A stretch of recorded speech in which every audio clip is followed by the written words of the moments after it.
Right now, we're getting a brand new look at that tornado as it tore through parts of Richland County. You can see how large that twister is. Officials today confirming it was a half-mile wide and was on the ground for 17 miles. An EF2 with wind speeds up to 125 miles per hour.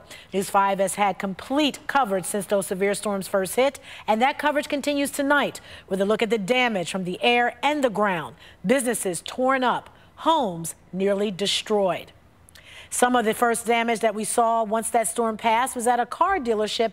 This is in the heart of Shelby. The owner here is known for how he treats his customers and his employees. News 5's Jordan Vandenberg shows us how some of those employees returned the favor today. Here in the heart of Shelby is Rocket Chevrolet, and unfortunately after Sunday's tornado, it looks like it got hit by one. There's debris strewn all over the dealership's lot. This is part of a utility pole that's just hanging out on the ground. And on the inventory, there's lots of dents, lots of dings, lots of broken windshields. But just to show you just how strong this tornado was, 125 miles per hour at some points. Take a look at this. This piece of someone's house wedged all the way through the radiator of this $40,000 truck.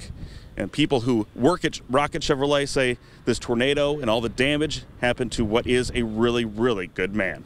In this corner of Shelby, the employees of Rocket Chevrolet are back on their feet. Just coming out here and helping them cleaning up the mess from the tornado. After the business was blown off its foundation. Basically, there was a whole nother garage on this whole side here, and it's gone. Because it came out where you see all that wood and stuff stacked there. That was a wall. The Palm Sunday tornado brought this part of Shelby to its knees, carving a gash through its southern side, reducing the proud dealership to ruin. Jerry Crows just devastation. And other employees came on their own time to help Brett Schluter, their boss, their friend, and the dealership's owner. He's pretty broke up about it, so.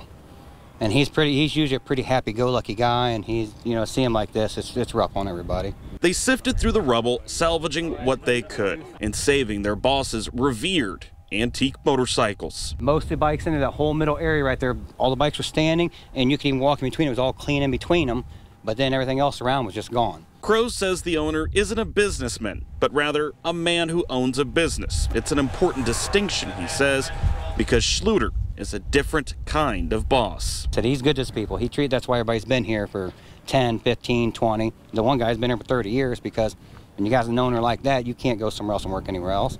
The business will get back on its feet after getting blown off its foundation. The rebuild may look different, sure, but Crows says it will still feel like family, just the same. I think he's planning on paying all of his employees and stuff still through this mess, so, which is another plus, shows you what kind of stand-up guy he is.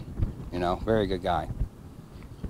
Of course, one of the big concerns now is possible looters, but anyone thinking about looting, just know the police have been out in full force. Reporting in Shelby, Jordan Vandenberg, News 5.